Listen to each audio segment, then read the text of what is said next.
the Dolphins game, and this is the part that kind of grinded my gears a little bit.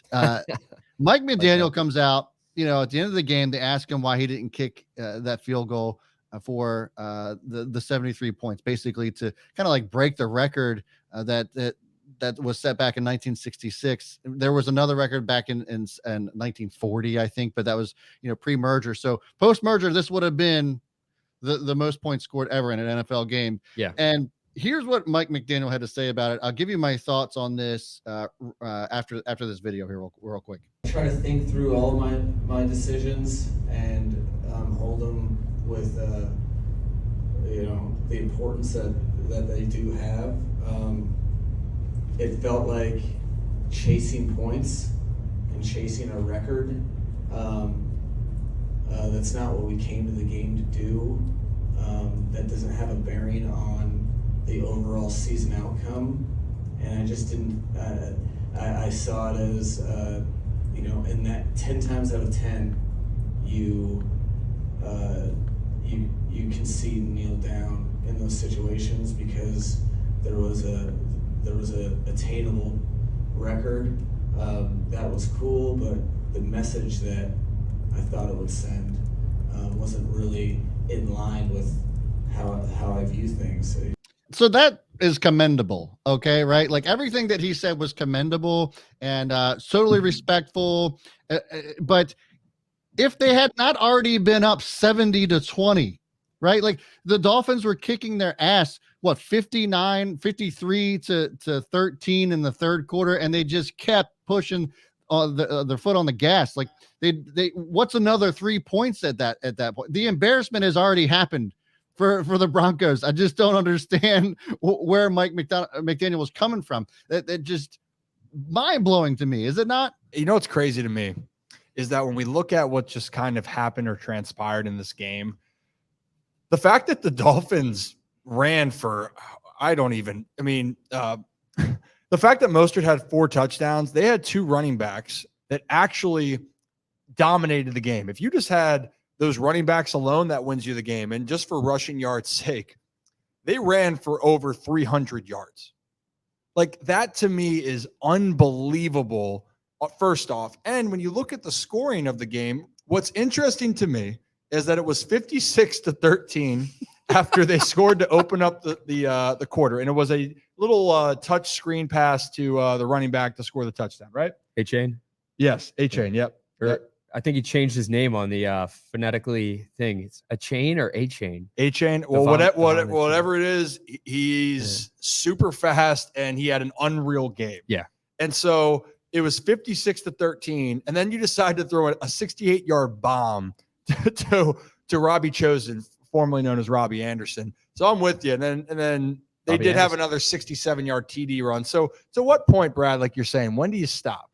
When do you actually – you could have called the game with 15 minutes to go. And if you're already that far – mercy rule? Yeah, I don't know. Rob, what was your thought?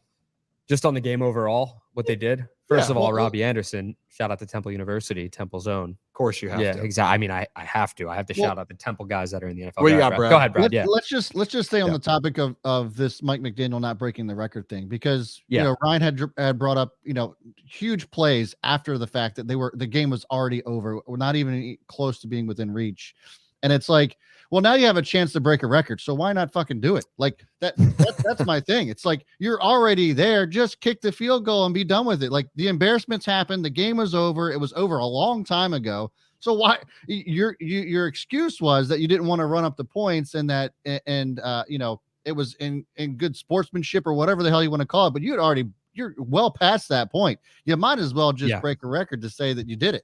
No, Brad, I agree with you. To go out in the history books as the team that did it and the team that not set the standard, but the team that broke that record and is forever in the history books until that next team breaks it. And who knows when that might be? That could be 50, 60, 70 years from now.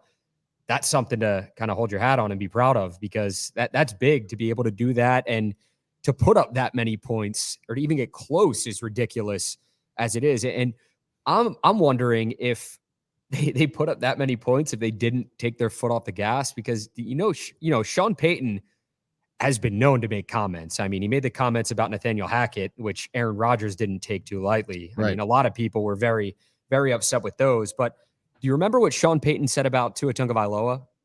He made these comments back in 2020. It was a year ago. He goes, I think at some point we'll see 2 quarterbacks in Miami. They played well yesterday with Tua, but Teddy Bridgewater, who I've had before in New Orleans, he's an outstanding player. And I think that's one of the unique things about this year. I counted 8 teams where I believe we're going to see multiple quarterbacks play, not relative to injury, but just a controversy, if you will. In a day and age where we're keeping receipts, Deion Sanders, Colorado, Coach Prime, you think the Miami Dolphins might have kept the receipts on that one? I'm not sure, but it's just something to look at and keep an eye on. So 70 points is a lot. And to beat a team by 50, that's simply incredible in itself. Well, the last thing with go ahead, Brad. I was just going to say, what's another 3 after that? Yeah, I agree. Just do it. Just kick the field goal. Real quick, the ironic part is you just brought up to the whole the fact that Sean Payton also said, and that's why this conversation of what's worse for the weekend. Sean Payton said last year was one of the worst coaching performances he's seen from Hackett, right? That was a conversation that we've talked about. And so what's happened here is Sean Payton gives up 70 points. and just to give the context of this, the Dolphins had 726 total yards of offense, 0 turnovers, and they forced 3 turnovers. And the fact of the matter that it was a 35-point game at the half, or it was 35 points put up for the Dolphins at half. That means they had to score another 35 in the second half. And we're talking about what's a more embarrassing storyline. That's up there